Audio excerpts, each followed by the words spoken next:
इमरान का केस ज़मानत का केस लगा था सुप्रीम कोर्ट में, तो आप उस कोर्ट रूम नंबर 1 के अंदर मौजूद थे।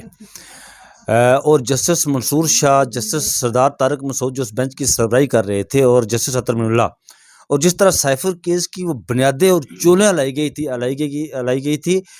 जस्टिस मंसूर शाह और जस्टिस अतर मिनुल्लाह की तरफ से, तो मैं समझता था कि इसमें इवन